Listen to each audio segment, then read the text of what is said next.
¿Qué tal, amigos de Página Abierta con la Educación? La economía mueve todo.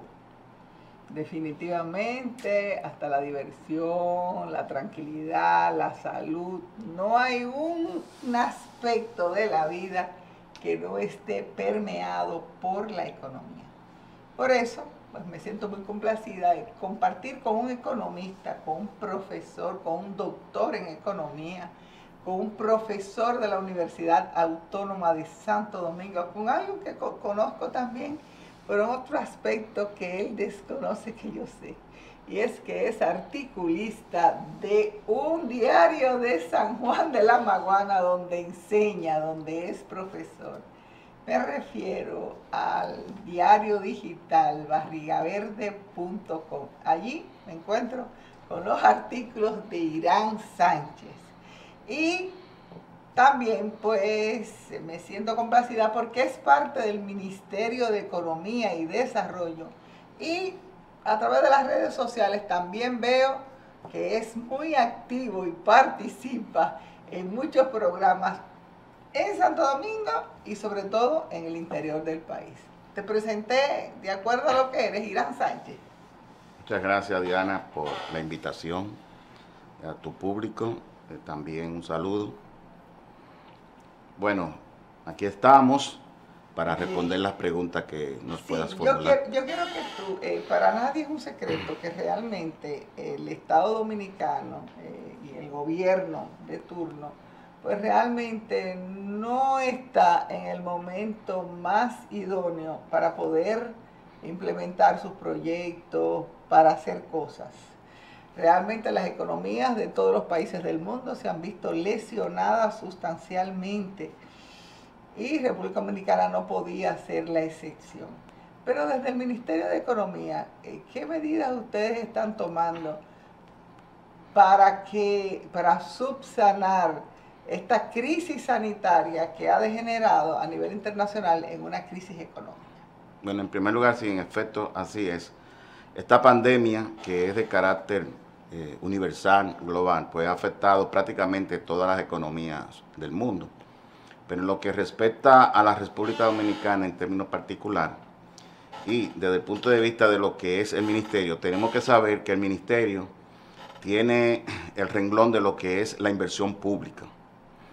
Nosotros como Ministerio de Economía, Planificación y Desarrollo, y hablo como economista y como también técnico de ese ministerio, el ministro Miguel Seara Hatton se ha concentrado bastante en lo que es la calidad del gasto, en mejorar lo que es la eficiencia del gasto. Y en ese sentido, la inversión pública, que tiene un efecto realmente multiplicador en la economía, pues se está trabajando desde el punto de vista de lo que son las normas y los procedimientos y la ley. ¿Qué significa eso? Que los proyectos, que son lo que es lo que alimenta realmente la inversión pública, y a su vez la inversión pública permite cumplir en gran medida lo que son los planes estratégicos y globales, los planes sectoriales, además del gasto, claro está, el gasto corriente. El gasto corriente pues se formula a nivel de las instituciones y es consustancial con los programas de cada institución sectorial e inclusive hasta a nivel municipal. Pero lo que significa la inversión pública cuando se gestiona de manera adecuada, pues tiene un mayor impacto, un mayor efecto, y los recursos se utilizan con mayor efectividad y transparencia. Recientemente tenemos aquí la noticia de que más de casi 400 millones de pesos están asignados a proyectos de escuelas que no tienen ni siquiera el terreno definido, y eso es un mal uso de los recursos. ¿Por qué? Porque si un proyecto no tiene definido lo que es ni siquiera el terreno. No solamente el terreno, sino también la ubicación, porque se supone que la ubicación le tiene que dar un servicio a una comunidad. Tú no haces nada construyendo una escuela en un espacio donde la gente no va a poder acceder. Y no solamente eso, Diana. Cuando se hace la formulación adecuada de los proyectos, pues se define la ubicación, pero también cuando hay alguna solución cercana y se construye una escuela cercana que hace una duplicidad, pues se está utilizando los recursos de manera ineficiente y además eso implica que ese espacio prácticamente va a ser subutilizado. Claro. Entonces, así tomamos como ejemplo ese caso, pero... Que me imagino que ha pasado, porque yo también, Irene, a veces cuando voy por la carretera, veo como comunidades muy chiquititas, con unas escuelas, con una infraestructura de una escuela que para mí sobrepasa las necesidades de esa comunidad. Y lo contrario. Y pasa lo contrario. Y lo contrario, poblaciones que requieren una respuesta adecuada en términos de espacio físico y de profesores, entonces no lo tienen. Y eso significa entonces que hay que ampliar esa escuela o... Entonces eso significa de una manera u otra que ustedes, como Ministerio de Planificación y Desarrollo, ¿no? Sí. Ustedes, cuando el Ministerio de Educación dice, o sea, obtempera la construcción, tiene que apoyarse en ustedes para que le diga la viabilidad. Excelente pregunta. Fíjate, hasta en las gestiones pasadas, inclusive había un ministerio paralelo, prácticamente, sí, porque los proyectos llegaban directamente al Palacio y entonces se le asignaban recursos sin estar definida la población objetivo, sin estar definido el impacto que iba a causar, la definición del tamaño del proyecto. Entonces se le asignaban recursos. Pero ¿qué sucede? Que actualmente ya no es así. Pero inclusive todavía esos recursos fuesen asignados y fuesen congelados, por ejemplo, a ese proyecto, el dinero tiene un costo. O sea que si no se... No se congelaba, se le asignaba, pero por ejemplo, cuando llegó la nueva gestión se encontró con muchos de esos proyectos que estaban en carpeta, porque se le asigna presupuestariamente los recursos, pero no se llevaron a ejecución inmediatamente. ¿Y ese dinero se gastó en otra cosa? Porque no, como no estaban definidos inclusive ni siquiera a veces el terreno, quedaron como proyectos aplazados. Entonces ahí viene lo que yo quiero esclarecer. Fíjense, la economistas convencionales de la oposición hacen referencia a temas. Y entonces ahí tratan de enredar en la pata de los caballos las gestiones de gobierno. ¿En qué sentido? Que aspectos coyunturales quiere que el gobierno lo asuma como aspectos estructurales y aspectos estructurales como coyunturales. Y la inversión pública es un proceso. Y entonces esos proyectos que estaban aplazados, inclusive la prensa... algunos economistas hicieron referencia que era que el gobierno no estaba aplicando lo que es la continuidad, el principio de continuidad. Y era que no se podía asignar recursos y no se podían ejecutar si esos proyectos tenían problemas hasta de formulación. Pero ya esos proyectos se priorizaron y están en ejecución. Pero los proyectos que vengan... Le generaba una cierta animadversión en la comunidad, porque la comunidad que sabía que tenía un proyecto aprobado podía argumentar... Pero no estaba definida, por ejemplo, su estatus en muchos casos. Entonces se le vendía a la comunidad que era que el Estado, el gobierno no quería ejecutar, pero que las cosas hay que hacerlas con orden y con los recursos asignados de manera eficiente, como que lo he repetido ya varias veces. Y, o sea, en lo de la escuela realmente es algo que se ha puesto de manifiesto, que se ha dilucidado, que la prensa pues lo ha esgrimido y lo ha expuesto. Pero yo veo que, y con respecto, por ejemplo, al sector agropecuario, sector que veo que tú estás ligado, porque como precisamente te sigo, soy una de tus followers, una de tus seguidoras de lo que publica. Veo que si recientemente estuviste con los productores de leche, que si estuviste con unos productores en Barahona. Entonces, hemos estado ligados en cuanto a a qué segmento del ministerio tú estás ligado. Mira, yo soy el director general del Centro de Capacitación en Planificación e Inversión Pública, pero soy docente y soy investigador. Y estoy ligado a Confenagro a través de lo que es trabajo de investigación que yo he realizado y nosotros asesoramos en la parte de economía. Hemos hecho investigación en el sector lechero y en el sector avícola. Entonces, que son los sectores más eslabonados del país en términos productivos, porque eslabonado, que tiene más eslabones, que tiene diferentes componentes productivos. Por ejemplo, desde la importación de los insumos, la producción de los alimentos, la comercialización de los alimentos, después la producción de la leche o de los huevos o de los pollos, después la comercialización, la intermediación, hasta el procesamiento a nivel industrial, en el caso de la leche, por ejemplo, y su comercialización posterior hacia al detalle y hasta que llegue al consumidor, que son los más elaborados y son los que tienen mayor impacto. ¿Por qué? Porque esos sectores... Cada eslabón significa un sector y un segmento. Está en el sector productivo, por ejemplo, pecuario, por ejemplo, en el sector lechero, sus sectores. Y entonces, pero cuando se habla de eslabones, estamos hablando en la cadena productiva de procesos de producción. Entonces, sucede que estos sectores impactan mucho en el sector a nivel rural. Pero en lo que, como he estado, fíjense que estos son de los sectores que impactan mucho en la economía doméstica, porque es del consumo masivo. Claro. Y entonces ahí vuelvo de nuevo, los economistas, opositores y eso, quieren poner en la pata de los caballos la gestión de gobierno, porque le dicen al gobierno, bueno, está subiendo los precios de los alimentos, pero eso es mundial. Subió el precio de la soya, del maíz, del aceite, entonces ha subido, y de los combustibles, de los factores de producción han subido. Quiere decir que se ha incrementado el precio consustancialmente y proporcionalmente a los productos de primera necesidad. Pero eso no es una inflación de carácter espiral, es una inflación que sube el precio de una vez.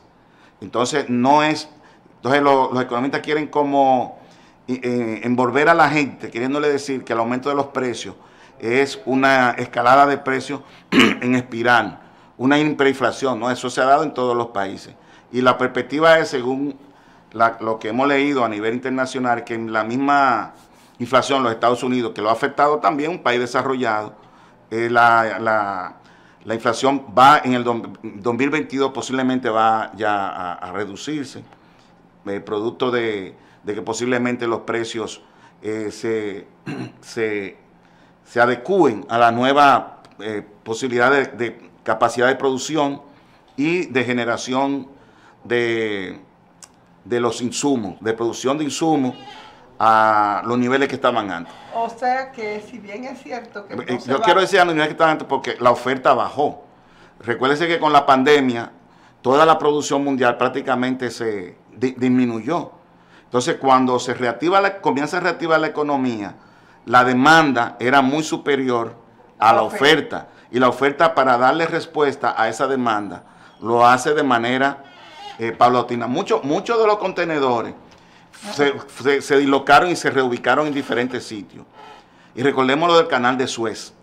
Bien, tú vamos a hablar del canal de Suez y de ese tema, de cómo realmente... porque yo creo que le interesa a mucha gente, de cómo realmente las expectativas para el 2022 es de por lo menos de un congelamiento de los precios actuales y de no continuar pues la salsa de precios que hemos experimentado en el 2021, del cual tú explicaste las razones. Por eso tú lo harás en el segundo segmento de Página Abierta con la Educación, conversando con un economista, con un profesor universitario, con un coordinador de proyectos y que trabaja además en el Ministerio de Economía y Desarrollo. Bien, explícate, Irán. Sí, yo quería contextualizar un poquito, fíjate, la memoria histórica se ha ido perdiendo. Y la juventud de ahora, los acontecimientos recién pasados, prácticamente lo va borrando porque tantas informaciones va apabullando a la gente. ¿A qué yo me refiero? Por ejemplo, personas como usted y como yo y como muchos otros tantos que somos de los años 50, 60, hemos vivido diferentes procesos, concomitantemente con el devenir de la historia recién pasada y pasada de nuestro país. ¿A qué yo me refiero?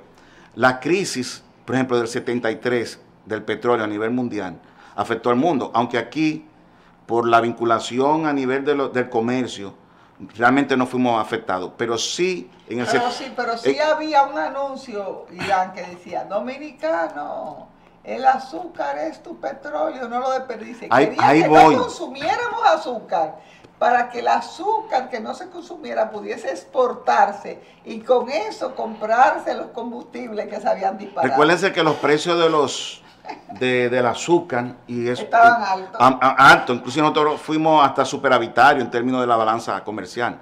Pero fíjense ustedes lo siguiente: en el 78 sí hubo una crisis que impactó al país, la segunda crisis del petróleo. Y después en el 84 tenemos una crisis también. Entonces, pero ya viene la deuda, esa era la década perdida y la década de los problemas de endeudamiento. Pero se afrontaban los problemas con medidas, Entonces eran medidas a veces coyunturales fundamentalmente. En los 90 viene otra crisis. Y fíjense que durante todo estos periodos, hasta el 80, prácticamente quienes absorbían todo el impacto era la población trabajadora, porque los salarios Balaguer los tenía congelados. Pero ¿qué sucede? Que a partir del 84 hay otro esquema, que es el esquema del endeudamiento, porque había mucha liquidez internacional y entonces venían a estos países. Entonces, ¿qué sucede? Que en el 90, la crisis que se viene dando son las crisis que impactan el tipo de cambio, impactan la tasa de interés. Y por eso se bajan el valor del peso dominicano con respecto al dólar. Pero, Diana, durante todo este proceso, quienes van absorbiendo los impactos es la población. En un caso los trabajadores, y después se la va transfiriendo a la población, a los sectores populares, a los sectores trabajadores. Pero hay una crisis en el 2003 que es atípica. ¿Por qué? Porque se crea a partir del sector financiero y específicamente del sector bancario. ¿Y cómo se afronta esta crisis? Con el presupuesto. Por eso es que se habla del déficit cuasi fiscal. Y después la crisis del 2007, que a nivel mundial, bueno, nos afecta, pero no se da como en los casos anteriores, que había desabastecimiento hasta de combustible, había que hacer fila, y desabastecimiento de alimentos. Viene esta crisis de ahora, que fue peor que la del 2003-2004, porque ahora el PIB cayó en menos 6.7, y en aquel momento cayó... Pero la crisis sanitaria. Sí, pero que se transfiere al sector económico. El PIB cayó en menos 6.7 en el 2020. Pero ¿qué sucede? Que en el 2003-2004 el PIB cayó en menos 1.7%. Y si ahora el impacto, pero la forma de afrontarla fue más eficiente, porque el país estaba preparado. Entonces, ahí vienen los economistas que quieren meter el gobierno en la pata de los caballos, cuando dicen lo siguiente: primeramente el tema del endeudamiento, que quieren cogerlo en su parte. El endeudamiento fue necesario. ¿Por qué? Realmente, por el gasto. El endeudamiento pasó de 60 a 70, como se argumente con respecto al PIB. Anda por el 55% de nuevo, porque tú sabes que se amortizan las deudas y se pagan los intereses. Ahora mismo estamos prácticamente en niveles superiores, claro. Pero fíjate qué sucede con el endeudamiento. No es el endeudamiento estructural en el sentido de que garantiza el crecimiento económico. Ahora el endeudamiento fue para preservar la capacidad productiva del país. Sí, pero es decir, estas tarjetas, señores, bueno, y todas estas medidas sociales. ¿A qué yo me refiero? Preservar la capacidad productiva. Fundamentalmente el factor de producción es el factor trabajo. Supóngase un caso hipotético de que no se hubiesen tomado las medidas que tomaron, que fueron inclusive de carácter internacional, fue algo estandarizado. Supóngase usted que el 10% de la población trabajadora hubiese desaparecido. Eso significa que había que reponerla de nuevo, esperar que se repusiera y capacitar médicos, técnicos, plomeros, ebanistas, ingenieros, para reponerlo y después entonces volver a tener esa capacidad de generar el crecimiento que nosotros tenemos. Entonces iba a ser mucho más costoso. Entonces, ese gasto que se ha hecho de casi de un 3 o un 4% del PIB en preservar la capacidad productiva a través del gasto público, que fue el motor que mantuvo la economía potencialmente para crecer, porque desde que pasó la pandemia, lo más nodal, lo que influenciaba más, que era precisamente no solamente la pandemia en sí misma, sino de cómo intervenir. El proceso ya la gente conoce cómo actuar en cada momento. Tan pronto se recupera, pues la economía tiene la perspectiva de que va a terminar este año con un 11% de crecimiento. ¿11? Sí, porque hay un Claro, es en B, claro. porque la capacidad está ahí, instalada. Claro. La capacidad está ahí. Por ejemplo, este programa, si se detiene en algún momento, tenemos el camarógrafo trabajando. La tenemos trabajando. Que debo decir que ese camarógrafo que está trabajando también fue favorecido por ¿cómo se llamó? Uno de los programas FASE. El FASE. Pero precisamente no se estaba trabajando. Ahí viene un ejemplo, Diana. Por decir un ejemplo. Si él se hubiese enfermado o no lo hubiésemos tenido aquí, hubiese tenido que preparar otro camarógrafo, entrenarlo, capacitarlo, y quizá hubiese tenido que esperar un tiempo largo para tener un camarógrafo disponible. Y eso era ya un gasto también para la economía, para el programa, para la economía, y así en todos los sectores productivos. Entonces el gobierno ha actuado correctamente, inclusive ha actuado conforme a las prerrogativas, a las indicaciones que han dado organismos como la CEPAL.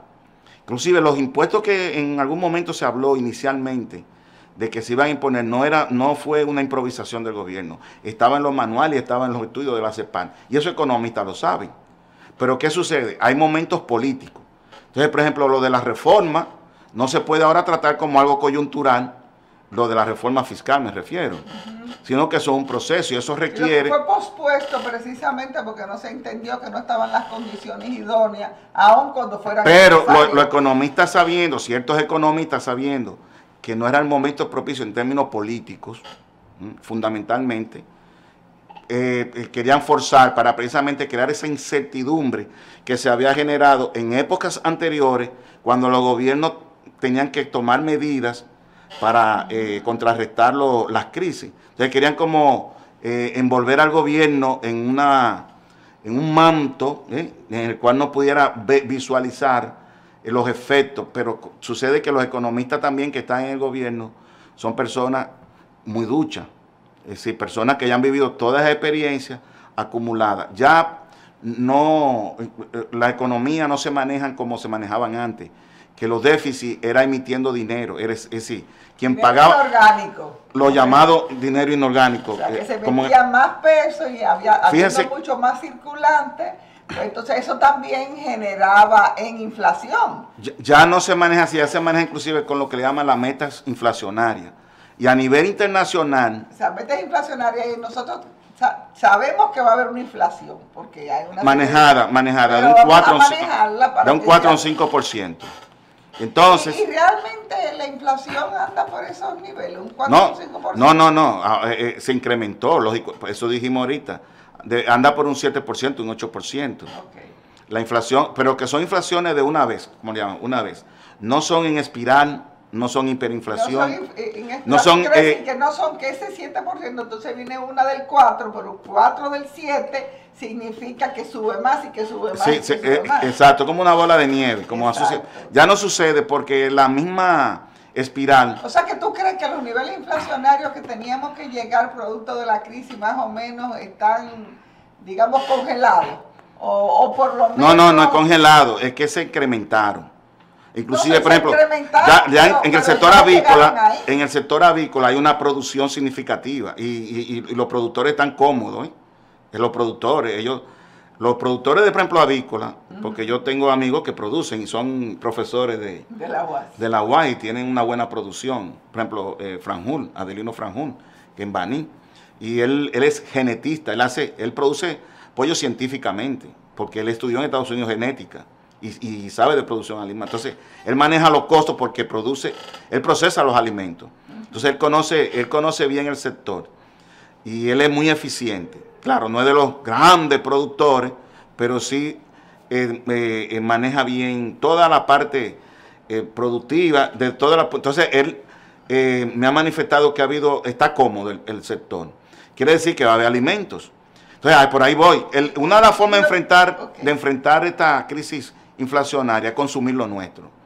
¿Por qué? Porque aunque todos los productos nuestros tienen un componente importado, sucede que aquí en los abonamientos hay un valor añadido y esas personas que están en ese sector, cuando se produce a nivel local, ellos reciben ingresos. Claro. Y entonces eso es un multiplicador también de la economía, porque el que recibe ingresos va al colmado.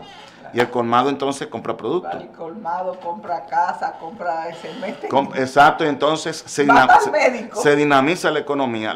El sector agrícola, a pesar de que hubo un inconveniente que fue con la producción de cerdos, sí, pero que fue algo inesperado, diríamos. La fiebre porcina. Pero ya rápidamente no se dio como en aquel tiempo que hubo que eran muchos años, todo. Cerdos, ahora se focalizó la producción de cerdo. Ahora mismo inmediatamente los productores ya se han ido recuperando, porque una vez está la mano interventora del Estado. El Estado ha sido el motor de la sostenibilidad económica del país y de lo que es ahora el crecimiento, a través inclusive de la inversión pública, que eso son temas que hay que hablarlo, fíjense que unos políticos atacaron al gobierno de que no estaba haciendo inversión pública, pero era que estaba en gran medida el gasto concentrado en la salud, en la educación. No, y todos esos programas sociales que hay. Pero la inversión pública viene con unas cualidades muy diferentes a la anterior. Está más sectoralizada y está más distribuida a nivel territorial, porque antes se acumulaba mucho en los sitios más visibles. Más visibles donde se podía practicar mejor la corrupción. Porque cuando usted tiene muchísimas obras distribuidas a nivel nacional, sucede que, bueno, ahora hay muchos controles en términos de lo que es la parte del control interno y externo y el monitoreo a las obras. Pero se da el caso de que cuando hay una obra grande de miles de millones, el porcentaje que hay por debajo de la mesa también es jugoso. Y los funcionarios anteriores les gustaba eso porque era más fácil tener... O sea, era más fácil quitar el 20% a una obra de 200 a una obra de 1000. Entonces ahora está sectoralizado. El territorio está siendo más tomado en cuenta. Entonces eso quiere decir que van a haber muchas obras pequeñas, medianas y grandes. Y además la difusión del dinero se hace en todo el país y la circulación. Yo estoy viendo que, por ejemplo, ahora mismo los mismos senadores con la aprobación del presupuesto, algunos decían, no, que en mi territorio, en mi provincia no se está haciendo inversión. Lo que sucede es que está mejor definida la inversión. Y además, los mismos ayuntamientos se le está asignando más recursos a los ayuntamientos, no al político. Porque estaba así. No al político, al gobierno local, para que ejecute obras que inclusive le ayuda a incrementar el porcentaje que reciben, que por ley es un 10%, exacto, nunca lo reciben. Nunca lo han recibido. Señora, vamos a seguir grabando con Irán Sáenz. Vamos a nuestro tercer y último segmento, que nos está explicando un poco de la economía nacional y que nos permite entender lo que está pasando en el país y por qué, a pesar de esta crisis mundial tan grande, aun cuando nosotros hemos tenido una inflación que ha sido en algunos aspectos manejada, pues nosotros no nos hemos visto afectados tan drásticamente como hubiese sido de no haberse tomado las medidas que el Ministerio de Economía y Desarrollo ha hecho.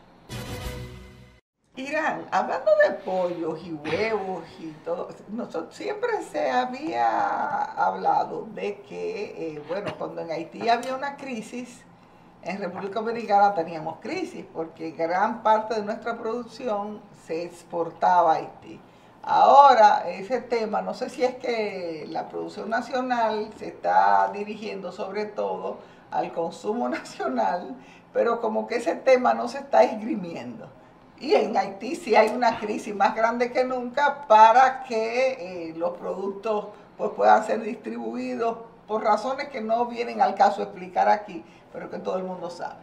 Bueno, la producción avícola de huevos y pollo, en gran medida una parte se exporta a Haití. Que es lo que permite su seguridad alimentaria de ellos también, ¿eh? Aunque los haitianos, el problema es que ellos tienen unos sectores económicos, es decir, son grupos económicos, que ellos lo que hacen es que manipulan.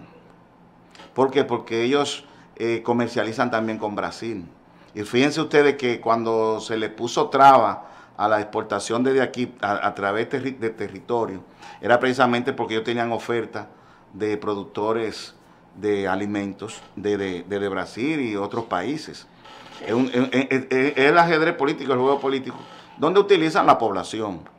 Pero nosotros tenemos un alto consumo y una alta demanda de productos avícolas y agropecuarios. Y también tengamos en cuenta que hay que tener en cuenta que el mismo sector turismo demanda muchos bienes producidos a nivel local y alimentos. El aumento del turismo, porque también había pasado, Irán, que la paralización del turismo pues también había determinado una paralización de la comercialización hacia ese sector. Y también, pero hay una alta, las exportaciones tradicionales se están incrementando. Inclusive, estamos exportando ¿qué cosa? A nivel agropecuario. Bueno, se exporta a nivel de productos ya procesados y semiprocesados fundamentalmente. Pero también hay muchos productos que se venden, por ejemplo, en Puerto Rico y en Estados Unidos, en Nueva York. Sí, sin hablar del banano orgánico y otras cosas. Es que son de los rubros más significativos en términos de exportación, inclusive hasta Europa. Pero lo que es el mercado haitiano es muy inestable, muy irregular. Y como el país mismo. Sí, entonces hay muchos datos ahí que por ejemplo, a nivel oficial, pero hay muchos datos que realmente no se registran. Como hasta las mismas exportaciones. ¿Quién le dice a uno cuántos son realmente las exportaciones que se hacen? ¿Cuál es la producción de cada empresa real? Esos son datos que cuando se tocan son muy delicados. ¿Por qué? Porque hay unos datos oficiales. ¿Una evasión fiscal?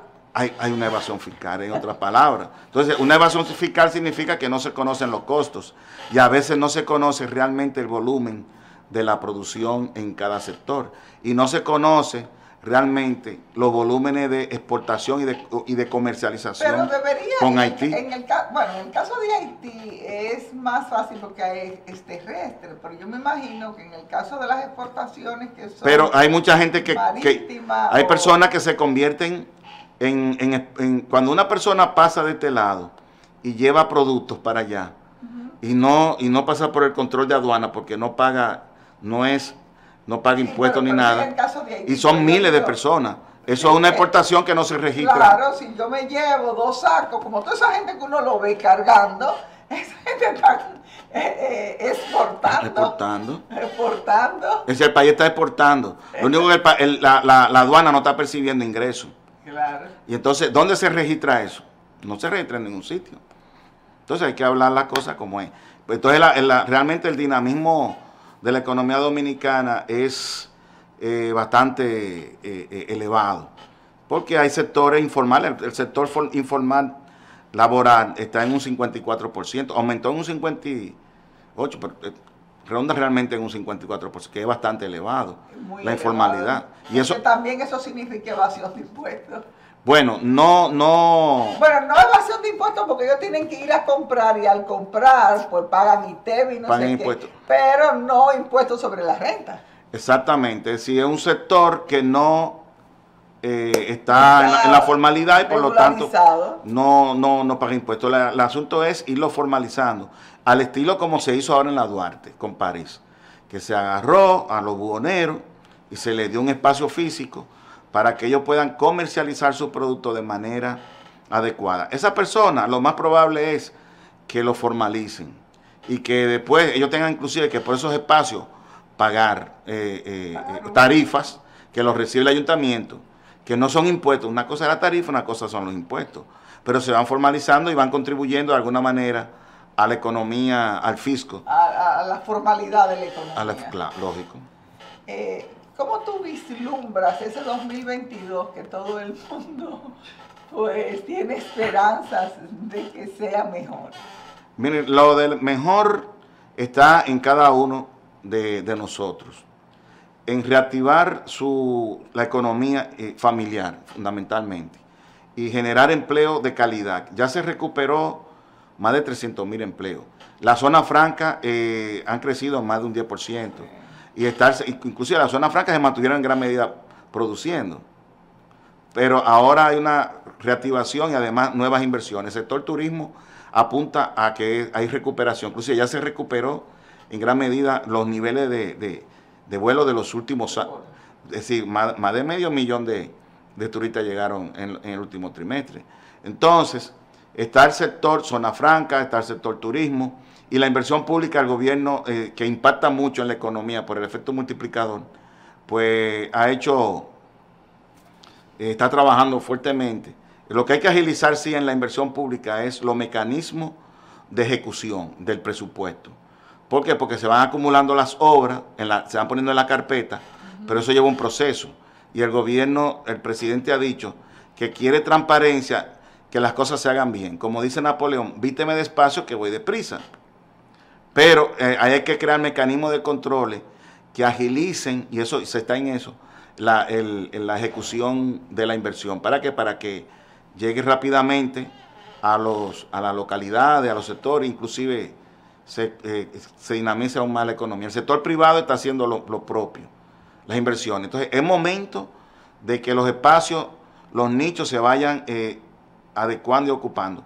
Me dice un compañero que estudiamos juntos, que su hija es nicaragüense, que ella está esperando que todo se normalice para ella venir ya definitivamente a vivir para acá. Ella vive en Nicaragua, porque la situación está un poco difícil allá. Porque aún cuando la nuestra está difícil, está menos difícil que en Nicaragua. Yo le dije, mira, dile a ella que venga, que no espere que se estabilice y que las cosas vuelvan a los niveles, sino que venga ahora, porque cuando se llenan los cartones, como en el bingo, la persona se queda afuera.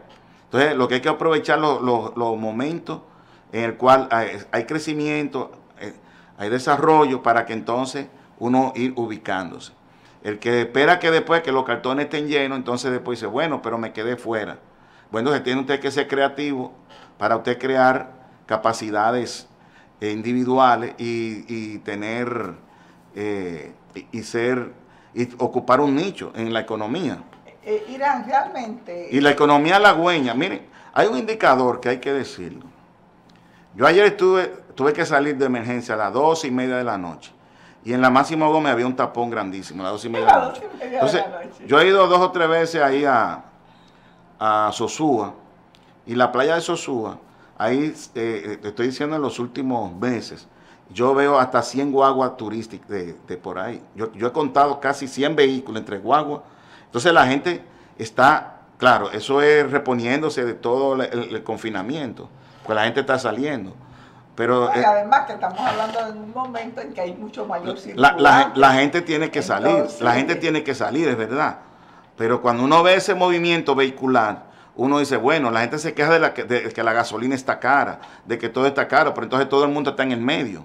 Y yo me digo, si es que no trabajan o es que o no llegan a la casa. Es que realmente todos sabemos que hay un mucho mayor circulante, todo el mundo ha cobrado su estoy hablando antes del doble sueldo. Antes del doble sueldo. Antes, estoy hablando de los últimos meses, que yo he ido, se va observando el fenómeno. Ahora aumenta mucho la circulación de vehículos, porque vienen muchos dominicanos, alquilan vehículos, y también, por ejemplo, ya los colegios, la gente tiene vacaciones y entonces ya no está en el trabajo o está en la casa, sino que está circulando en el medio. Pero si nosotros vemos que en fin, que tú ves que hay una cierta prosperidad. No es prosperidad, sino reanimación. Entonces, porque por eso yo hice el contexto histórico.